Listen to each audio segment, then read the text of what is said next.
మీకు విషయం చెప్పనా, ప్రతిరోజు దేవుడు మన కోసం ఎదురు చూస్తున్నాడంట. నా కుమారుడు వస్తాడు, నా కుమార్తె వస్తుంది అని ప్రతిరోజు దేవుడు ఎదురు చూస్తూనే ఉన్నాడంట.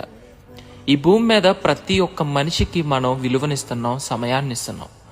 కానీ వాళ్ళ దగ్గర నుంచి మనం ఏది పొందుకోం కదా, కనీసం ప్రేమను కూడా పొందుకోలేం.